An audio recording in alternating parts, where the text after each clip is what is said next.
All out of alignment. An error. Why is there an error? Oh boy. Man, oh man, oh man. Okay, moving along. Dang, what are you wearing there? Movement is medicine. Oh. Is that one of our guys? No, that's one of the gym I go to.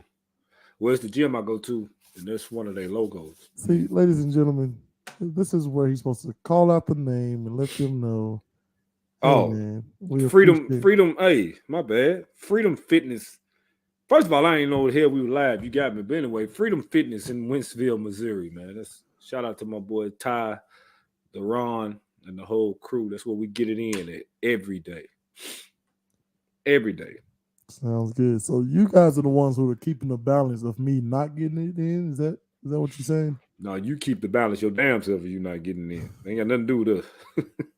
I'll be like, because y'all are working out so much, that means the universe will be balanced if I don't work out. Is that what you're saying?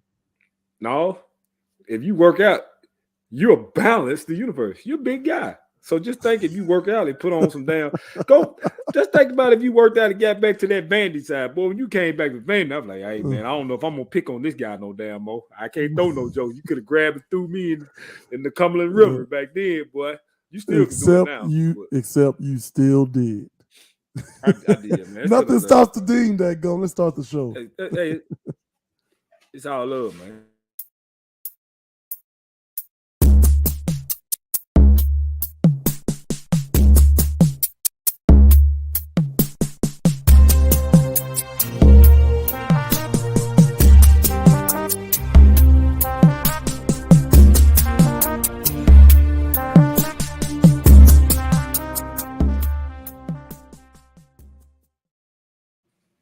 All right, all right, all right. Look at us. Welcome, welcome, welcome back to Let's Talk with Gales and Dean.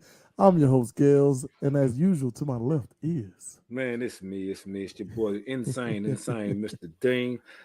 If I sound congested and shit, it's because I am Pay the trying to man. fight I off ain't this got cold, nothing man. to This do. weather retarded, and it's Nothing done to do. got me. Oh, the R word. See, cancel. Done.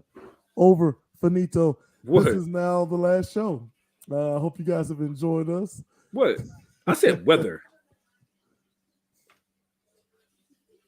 I'm not supposed to say weather. I'm just not. We're gonna move right on past that. Hold on, I man. You can't got me tell if damn you. confused. I can't tell if you are trolling me or not. But we're gonna move on. You said the R word. I didn't say no damn R word.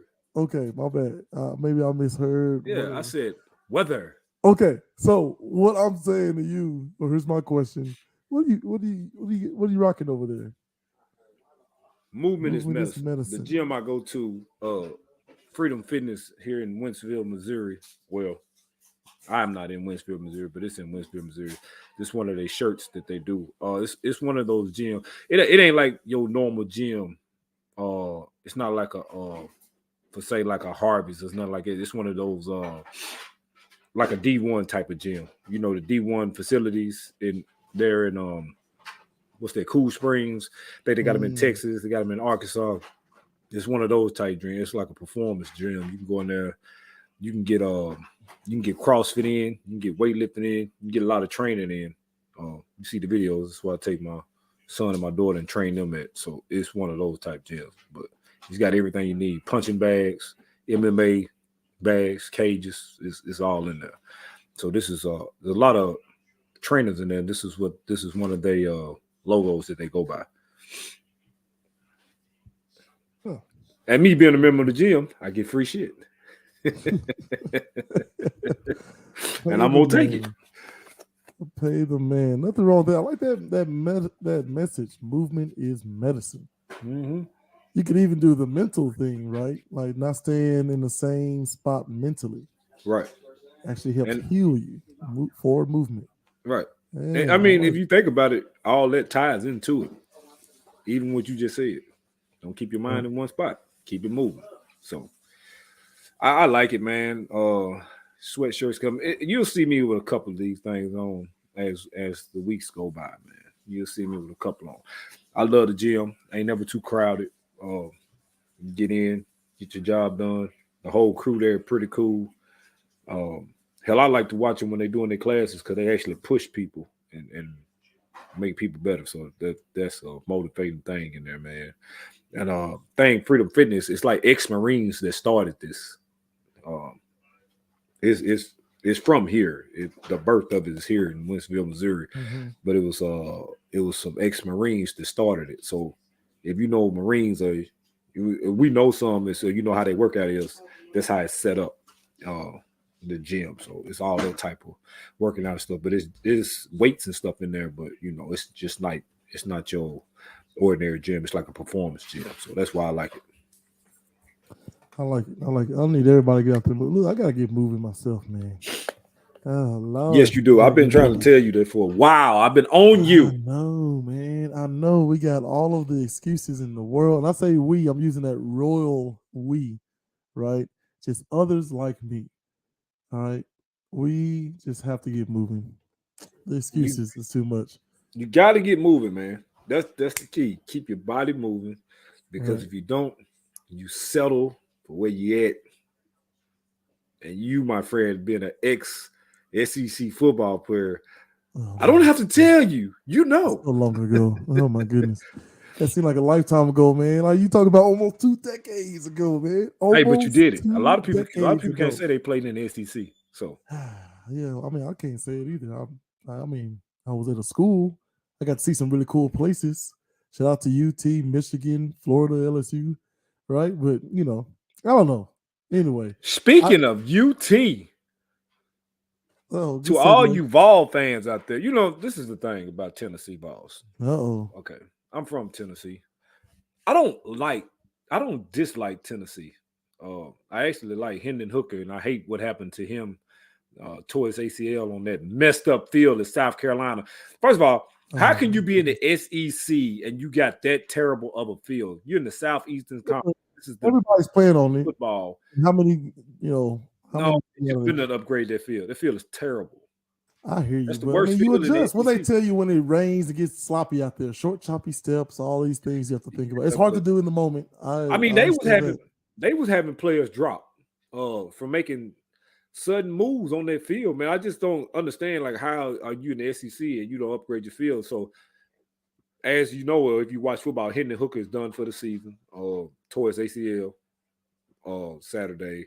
So that kills Tennessee run, but that didn't really kill it. Getting beat 63 to 26 is what killed that run.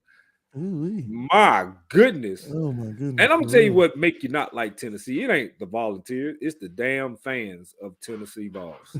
Oh my goodness. They get on your damn nerve. So I still listen to 104.5 the Zone in the morning time every morning. And you wouldn't believe how many Tennessee fans were calling in this morning talking about fire hyper. Are you serious? No. This dude got y'all 3 years ahead of schedule. You talking about fire him off of one lopsided loss? Yeah, they fans are terrible, man. Talking about he's Bush Jones all over again. I'm like, get the hell out of here, man. Y'all don't know football. But I wouldn't even say it's necessarily like, isn't it? I don't know. Like, isn't that the world in general? Like, everything's a little bit faster. You got your on demand now. Do you remember watching football back in the day? Like, now I can get up the next day and watch everything, every game, highlights, whatever, NFL in a couple hours. I mean, it's incredible. But I get that, but I gotta look at it live. I don't like, because you got too many trackers on your phone. You got Bleacher Report, you got ESPN, you got Google. Anything, a score pop up, so you go see it anyway. So I'm like, I'd rather watch it live. You can take them off. You can disable them. I've done it. Yeah, I gotta watch my games live, man. It ain't the same. It's not. And it's something to be said about doing anything at the same time with the same intent as a bunch of other people. All right, there's an energy about that. So, like, even if I don't call Dean, if I'm watching the same game the same time he is, and I'm feeling those emotions, like, we're putting something out there, right? Like, I think.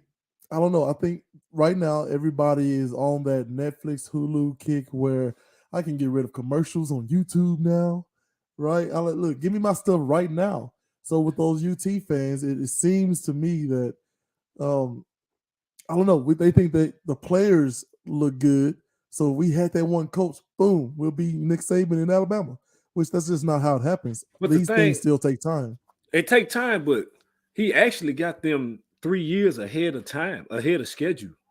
Okay, explain that timeline thing for me. Okay, so he came in last year, right? Josh Heupel came in last year. No, I'm saying for the people who may not know, like so when you get a new coach in, like when you get a new coach in, when you get a brand new coach in, it's usually a scale of they give you about a 3 to 4 year scale. By that third or fourth year, especially so take a coach like Josh Heupel. He was at USC. He was the offense coordinator there when Scott Frost was the head coach. I think they went like 11-0, maybe 12-0 that year. Scott Frost leaves to go to Nebraska. He takes over UCF. I think they lose one game. Anyway, so of course, when you're doing that at a school like that, you're going to get the big offer. Tennessee came in offering. So his brilliant mind and everything, you put him with this Power 5 school at Tennessee, you get a 3 or 4 year span of let him get his guys in there. So he got to go recruit his guys, his style of football, the style of offense he plays, style of defense they're going to run. They just get them guys in there. You develop them. By that third or fourth year, you're supposed to start to see results. So by the third or fourth year, that's when you were supposed to think, okay, Tennessee might be anywhere from a 9 to a 13-win team. Well, last year, I think they won 6 or 7, barely got bowl eligible, and they look good, and you can see it, but they come in this year, and boom, they 2 or 3 years ahead of schedule. Right. So he got them ahead of the schedule. They on the right path. They got to do something with their defense. You can score all the points in the world, but you ain't able to stop nobody. Hey, ain't nothing you can do about it. But offensively wise, and just as a talented whole, he got them 2 years ahead of time or 3 years ahead of schedule. And that's why I don't get why they fans talk about firing him. You fire him, you're not going to get nothing better. You better keep him. Because there's nothing, you ain't got nothing out there better going to come in. Lane Kiffin ain't coming back to Tennessee. Deion's not coming to Tennessee. Deion's not Lane Kiffin back at UT, man. Those people still can't stand that dude. Still to this day, they talk about Lane Kiffin. I'm like, let it go. What was that? 8 years ago? But in their defense, Lane Kiffin do a lot of Lane Kiffin shit, and he trolls them a lot. Just Lane Kiffin I think it's funny, man. It's just Lane Kiffin being Lane Kiffin, and he know he can still get under their skin all these years later, and they let him do it. Right. But I take my hats off to him. They got a 9-win season right now. They play the Vanderbilt Commodores this coming up weekend. That game 2 weeks ago, I would have said Tennessee go in and win by 50. With Hendon Hooker going down, and you just took this beat down, and Vanderbilt on a 2-game winning streak, not saying Vandy going to win. Might be a little closer than what we think it's going to be. Might be a little bit closer. Yeah, I still say Tennessee win, though. All right, I mean, go Doors, I guess. Man, that's your former school. You got to go. That's all I have. Man, listen, when you have been, look, I've got several former schools at this point. So I'm just, look, go Doors, sending positive energy. Lord knows they need it. I tell you one damn thing about it, 2 things for sure. My college football team, I've been in the dark for the last 5 or 6 years. But let me tell you what, baby. We on the come up. We on the come up. Florida State, we on the come up. Watch out for us. I ain't gonna jinx it too much because we got to play Florida this week. It's rival week. You don't never know what's gonna happen in the damn rival game. So this is. But we on the come up. This is a good segue into our mental health talk for the hour. Like man, you talk about a rough go in that Florida State business. Oh man! Shout out to Brian Zayden out there. It was bad, bro. It was bad, but I stuck with my team, and I would sit there and watch those games till the end. Gales, let me tell you, that year Clemson beat us 52-6. It was bad. Oh, then we got Brown in the chat talking about the Seminoles ass. He just talking because Michigan undefeated, but they gonna get beat by Ohio State Saturday. He gonna be pissed off. What's their record now? They still undefeated? They undefeated. This is a big game. Them in Ohio State. This is a big game Saturday. I really don't care who wins, but since he did that, I hope Ohio State kicked their ass. Pay the man. Well, look, I really like those types of teams, the old school teams that used to like really run things. Yeah, being on top. I really do. Well, whoever lose this game, I don't think it hurt them college football playoff wise, especially with Tennessee getting beat like it. If it's a close game, whoever wins, Michigan or Ohio State, I still think they make it to the college football playoffs. I don't think it's a clash of the champions. I don't think you can. If Ohio State beat Michigan, I don't think you can kick Michigan out or vice versa. I mean, they two of the top 4 teams in the country. Somebody got to lose, so I don't think the loss will hurt either one of them. It might hurt your pride, but I still think you have a chance to play for the college football playoff. I like how you talked about the UT fans and you being a Seminole fan, even though, good, bad, or ugly. Me being a Commodore fan, which has been bad and or ugly. Pretty damn bad. Right. So let me ask you, do you think NIL and all this other stuff floating around that, do you think that's hurt college football, or do you still feel the same passion? I think NIL have actually helped college football. You know why? Because the playing field is damn even now. Think about it. All your superstars not going to all your 5 stars are not going to Alabama no more. All your 5 stars not going to Clemson no more. That shit show on the field this year. All your 5 stars not going to Ohio States and stuff no more. This NIL deal helps spread out this talent, and it make college football a lot better. It's been better to me this year, because when you think of college football, your standard is who? Who you think about when you first think about college football? Alabama. That's the standard. It for the last couple of years, it's been Alabama, Clemson, and everybody else. Well, it's not like that no more.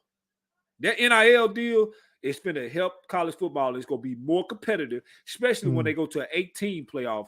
The NIL deal is one of the biggest and best things that they did for college football, because everybody's not loading up to one school now. Who going to pay me the most? All right, now. And that's where you're going to go. But there's still a relatively small sample size. Now, I agree with you, and I'm going to take it one step further, right? I think that the NIL deals and deals like it, right, really opening these kids up to this opportunity has really increased fandom, right? Because people are more likely going to stay within their state, because I don't have to go to Alabama to get a check. Now I can stay and be a hometown hero and get a check. And you know what happens when people get money? They spend money, which means the economy in that area increases. Look, some of them, hopefully all of them, get these big deals, or, have someone in their ears, got them investing and, building a portfolio. And then you can reinvest and show other people in your community how to do that. What does that do? Now, better school systems, teachers get paid more from those taxes, so on and so forth. It could be a huge deal in a lot of communities of people who look like us, right? Not just black, brown, poor, whites. Like, that's what I'm most excited about. Like, that trickle down economics can happen in a way where Tennessee players stay in the Tennessee schools, Alabama, LSU, all the people, they stay home, which makes them want to reinvest, because they're going to get, it's a different monster, right? They're going to get love like they wouldn't have gotten at an Alabama or somewhere else out of state, right? And that love makes you want, care about your area, makes you want to give back to your area, and you don't have to travel so far to do so. So I think that's going to be interesting, especially if you start increasing the funds in some of these smaller schools within those states and cities, smaller states and cities. Now your football programs start to look a bit better. Now your field situation looks a little bit better, right? Now people want to come see, because, hey, anybody can go to this school. So now hotel and restaurant industry increases. Like, this could be something if they do it right. If we keep the vultures out of it.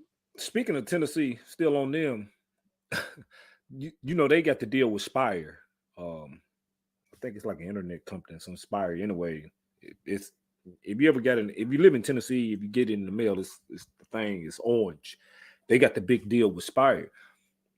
The Tennessee got a quarterback coming in next year. Nico, I don't know his last name, man. It's weird, but he's a California kid. You know how much his NIL deal was worth? Like $7.2 million to come to Tennessee with Spire. So it's stuff like Tennessee, and I mean, when Phillip Farmer was there, he recruited all over. When Phillip Farmer was there, he got California kids. But ever since Phillip Farmer left, Tennessee really don't get California kids.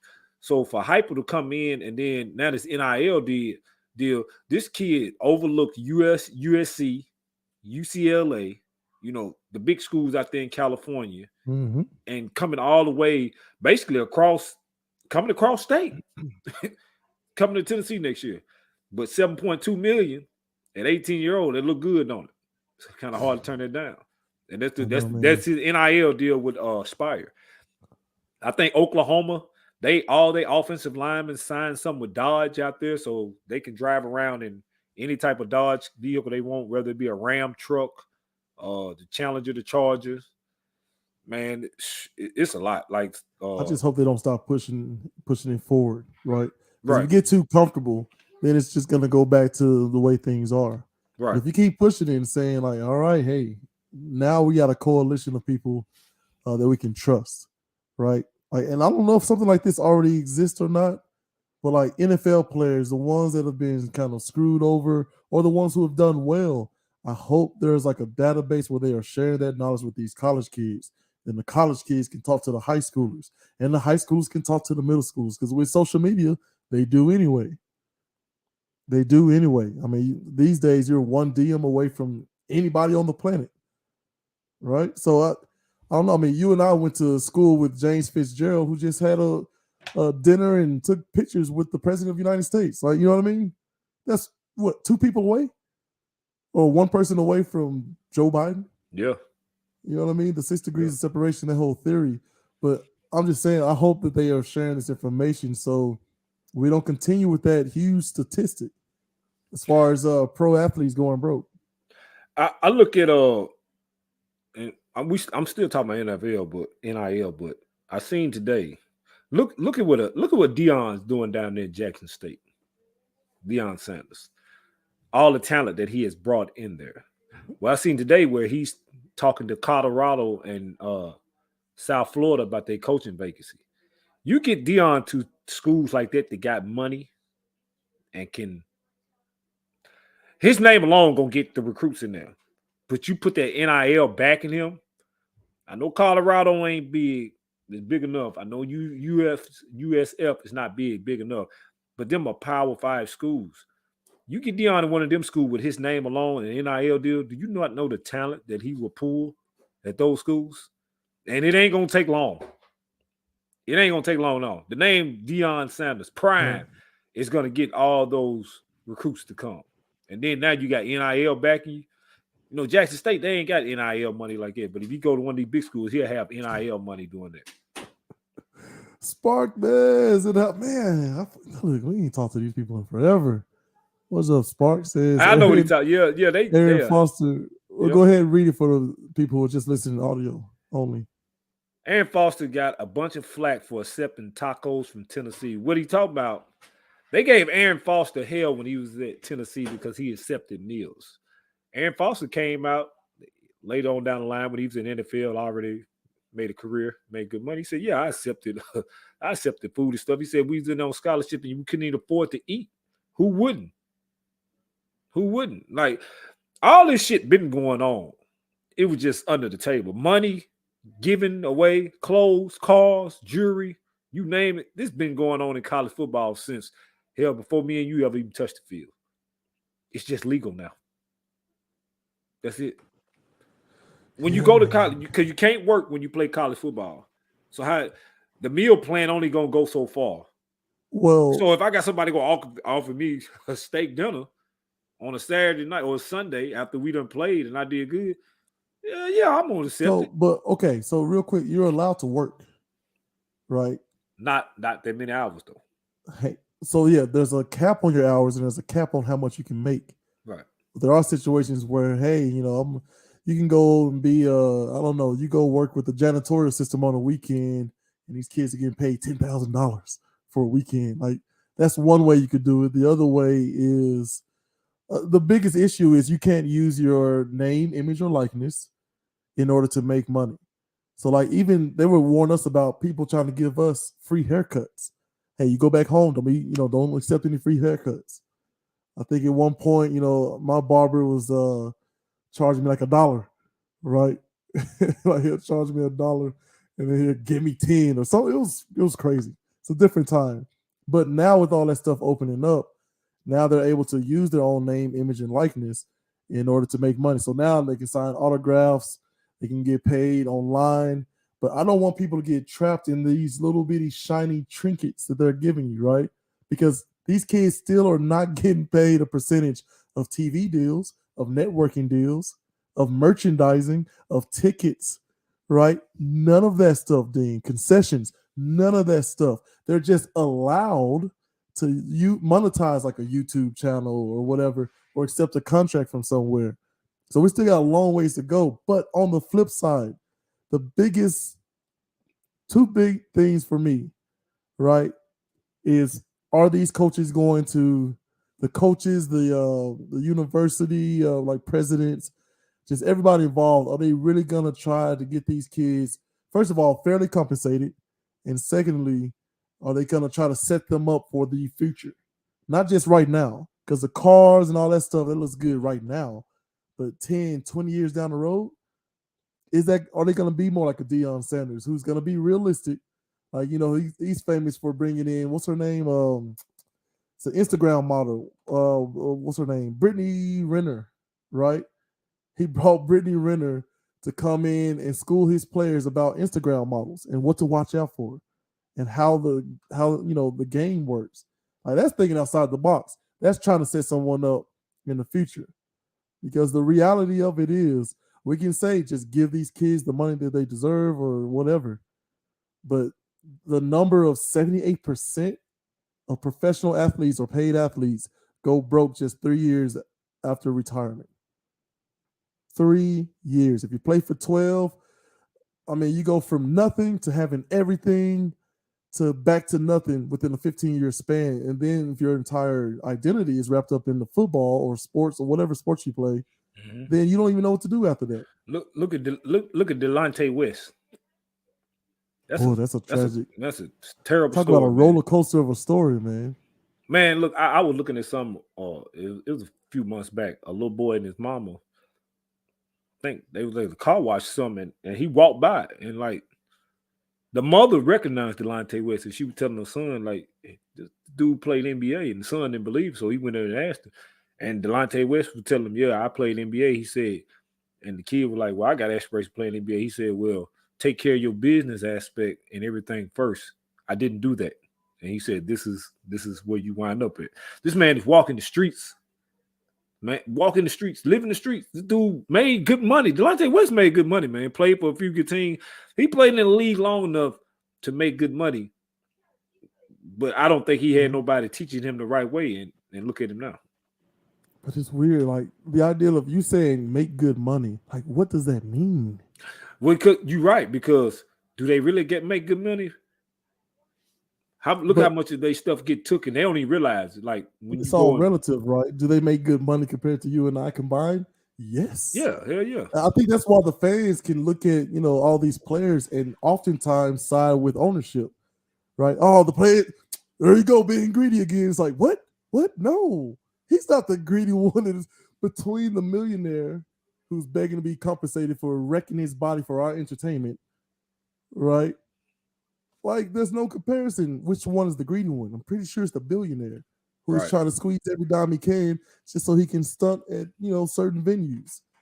Right. But a lot of times people kind of get on the side of management because all these players are getting millions. What are you complaining about? You're getting millions to play a game. Like, no, that's work. That's work. What you do after work is playing a game. What they do is work. Right. So I don't know, man. But that's a startling number, 78%. That means out of every 100 paid athletes, professional athletes, 78 of them are broke after they retire. Broke. Like, look at this Kanye West situation. It's like, yeah, he lost $1 billion on paper, but I mean, he still got hundreds of millions of dollars. Like, for us, that's life-changing. I don't ever have to do anything the rest of my life except for what I want to win and how I want to. Man, wouldn't that be so nice? Yeah, but imagine losing like what? Almost 75% of your wealth. You know what I mean? If you got $100 left to your name and you lost $75 of it, that's huge. I don't care who you are. That is huge. So what does it mean? Like, what does good money mean? And I think what people need to start understanding is like it's not like just going after cars, clothes, and whatever. Because you can make that big chunk, live off the interest, and have that for the rest of your life without going broke. There's something else happening. You gotta think about it. A lot of them take a lot of stuff. Cause once you sign that NFL contract, NBA, MLB, you can go in anywhere and get what you want and not have to pay for it.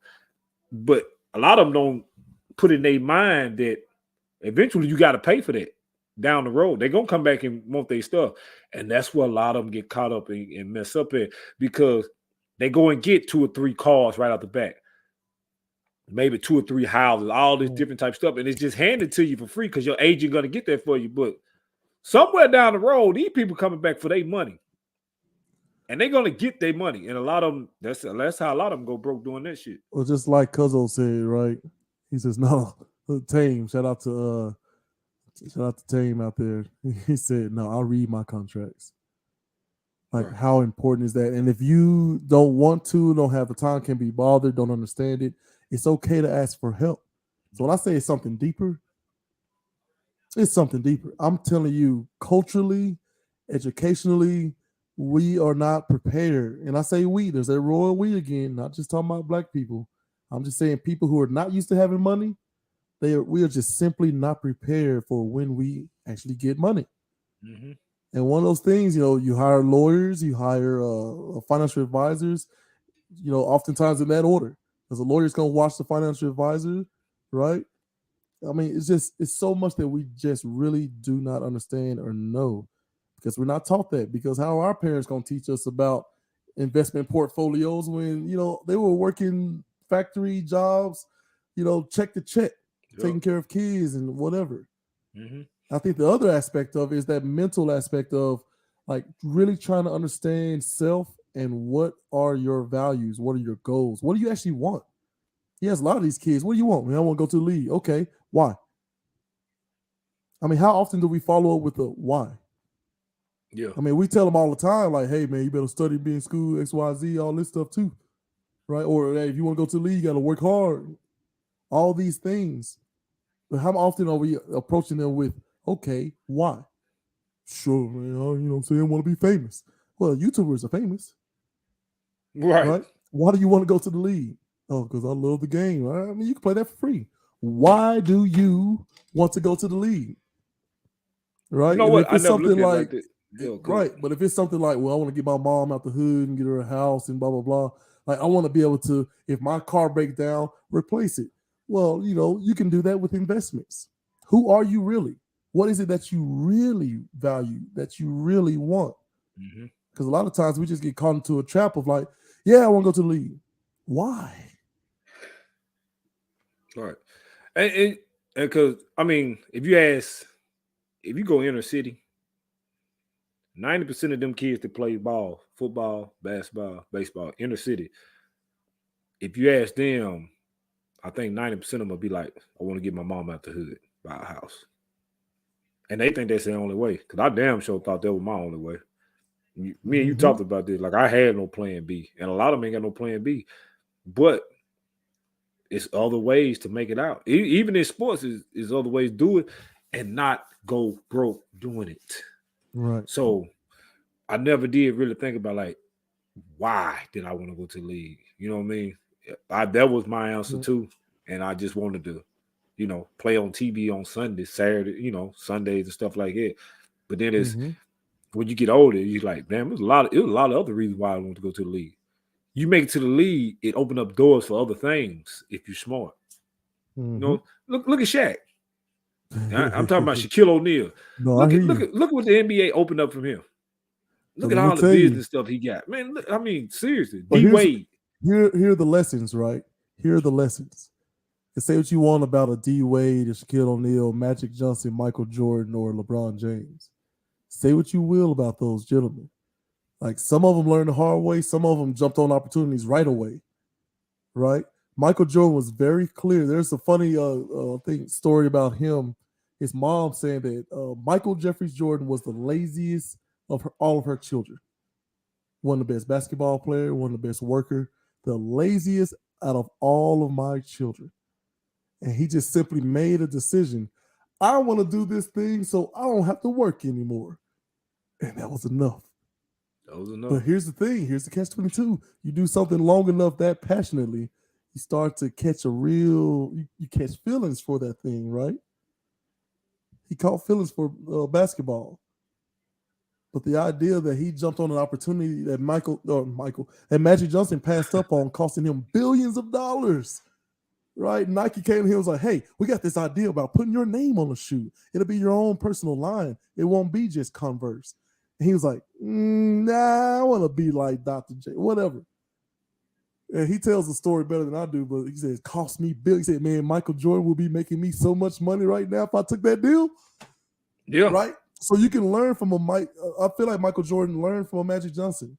Shaquille O'Neal. Why did you not sign up with Starbucks in the beginning there? Because black people don't drink coffee. He won't let a deal pass him now. He learned from those mistakes. But I hope that we're paying attention to those as well. We little people. Because let me tell you, me and Vandy, you asked me my why. Hey, I want to go to the league. Why?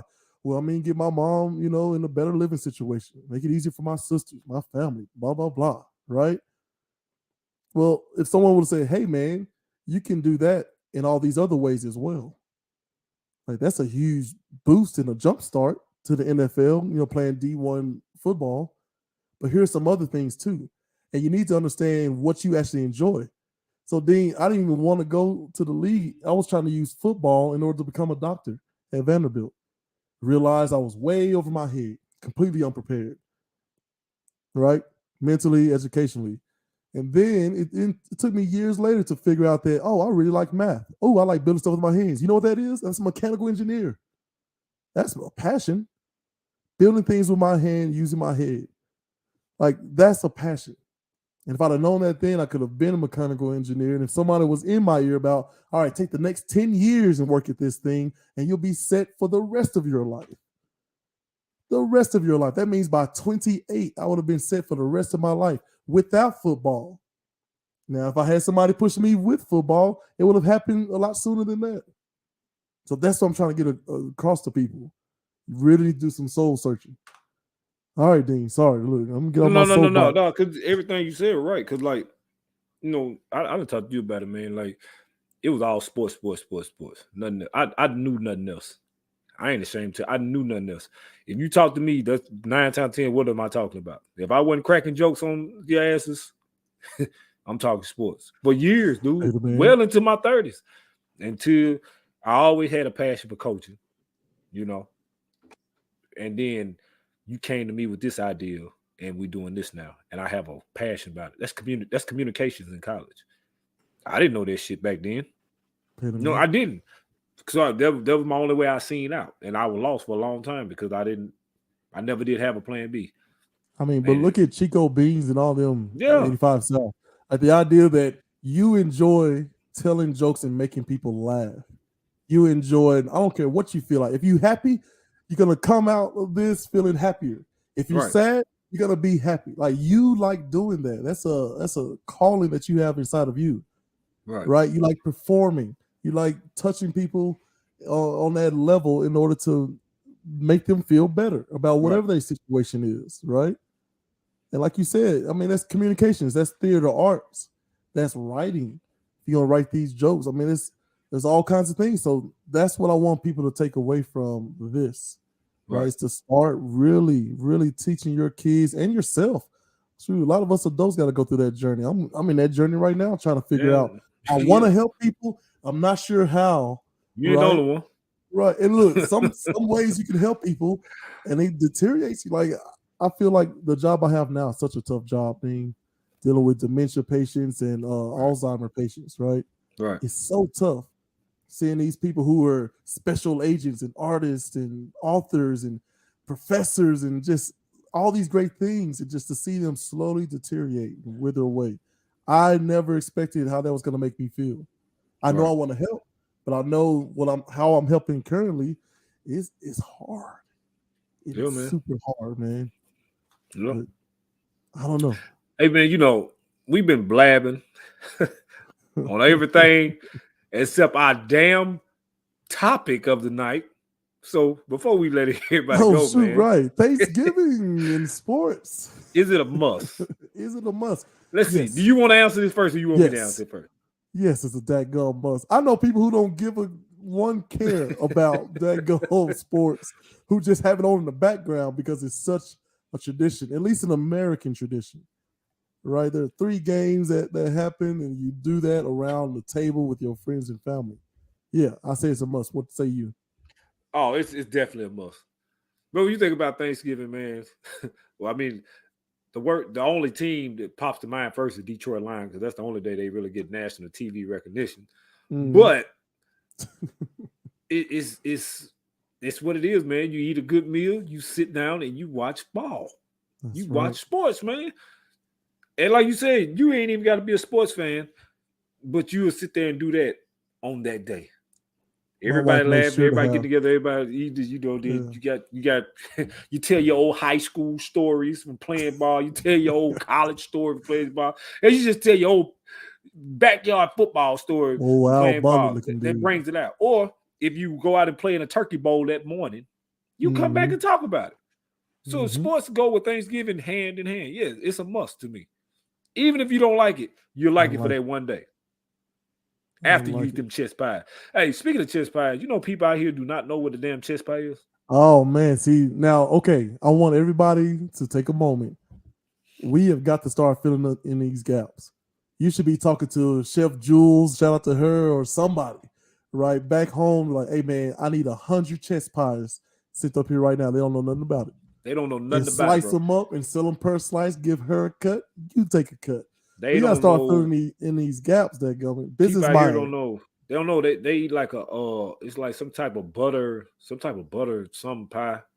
Yeah, butter pie. They never heard of chess. They be like, "What is chess pie?" It's hard to explain what it is. Cause I like it's a diabetes setback for your ass because it comes with all the sugar in it. Butter and sugar, but it's good. Butter and sugar and some crust, which is technically still sugar. But it's great. Yeah. But like the guys I play ball with, I'm like, man, I'm gonna try to bring y'all one back, but it probably ain't gonna make it back so they can try it. But they do not know what a chess pie is, man. It's crazy that people do not know. You know, us coming from the South, you know, everybody know what a chess pie is, but like I guess when you move somewhere, they be like, what? A what? And I have to say it like 2 or 3. I said chess pie. A what? I said chess pie. Y'all don't know what a chess pie is? What it tastes like? Listen, man. I'd be like, hell, I want to say lemon, but it ain't lemony. It ain't lemon. You know what I mean? Like it ain't lemony, right. And then they making it chocolate. So I don't know the taste. You would have to taste it. Okay. Here's what you do. You get in contact with Chef Jules. Say, I need 50 of them pies. I don't know what the shipping and handling is on that. We'll slice them up. Take care of that. You get your cut. That, like, you know how people do. Get it on consignment, that gummit. I need people to take them drug tactics to these pie tactics, that gummit. Look, hey, front me 50 pies and tell me how much you need back, and I got you. Man, it's great. It ain't got to be cocaine, bro. Weed. Look, that's one of the things you look forward to on Thanksgiving is a daggum homemade chess pie. All right, we gotta stop, man. That's too much. That's too much. Look, we did not get into some Kyrie talk. Real quick, Kyrie Irving is back with the Brooklyn Nets. Have to think of their names. That's how irrelevant they are. So apparently he did that long list of demands. He gave $500,000 to, I think, the ALU, and they gave it back to him or something crazy. And he's talked to people, several people in the Jewish community. They like his progress, so he's back with the Nets. Your quick thoughts on that? Very quick. He did it. He did everything he had to do. And like I said, we have to go on more of this next week. Okay, we'll save it for next week because the most interesting thing I've heard was from a guy from ESPN named Bomani Jones, right? Bomani Jones. And he was like, Bomani Jones. Hey, you say what you want to. He says, but how many times are you going to keep looking at your teammates who are like, do whatever it takes to get on the court? And you're, again, not willing to do that. You can't apologize, get back on the court, Kyrie. You can't take a vaccine, get back on the court, Kyrie. Like, think about all those sacrifices that his teammates are making in order to play professional basketball. And he's just like, And not saying whether or not that's the right thing to do, because, however he's convicted, whatever convictions he feels is what he feels. Right. And I support that always. Right. I hate people getting canceled or quieted down for any kind of reason. Like I feel like I understand what he tries to do, but again, just looking at it from the perspective of his teammates, how often are we going, or how much longer are we gonna keep doing this? Where I'm giving everything, and he's getting to say no because of this or no because of that. I'm gonna give away money. I'm gonna give away playing time. I'm gonna risk people's jobs and records, right? But anywho, that'll be for next week. D. Oh, before we leave, to all you. Oh, hang on. I'll give you last word. I just got a quick question for you. Oh man, hold on. Before you ask quick, for all you Bron fans out there, oh no, the Lakers play better without him.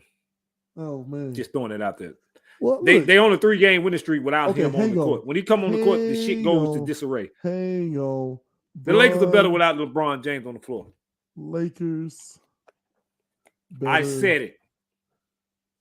Without him. Let's argue next week. I'm ready for it. They're better with him out. As soon as he come back, they go back on losing streak. You watch what I tell you. And then we'll do Kyrie. What's up?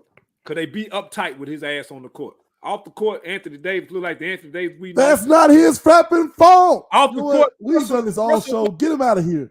That is not LeBron James's fault. Like, if you play with Jordan, you are going to have to step up or ship out. But you can't just punch people anymore. Westbrook looked like Westbrook of old anymore. With LeBron off of the court. He tried it with Kwame. I'm saying Jordan tried it with Kwame. And it ruined that dude. No. Here's what I'm saying. Kwame Brown and basketball again in the same sentence. Here's what I'm saying. He went at that dude because you got to realize now it's a new type of person. We are evolving in front of our very eyes as human beings. Back in the day, Joe just crazy. Now it's, he's got a mental health issue. Let's explore it and try to fix it so this person can thrive, not just survive. Mm-hmm. Right? So I'm just saying, I agree with Jordan you on that. Wasn't ready for that type of play. I agree with you what you just said on that mental health shit, but agree with me what I said. The Los Angeles Lakers, and I am not a damn fan, play better with LeBron James' ass sitting out hurt.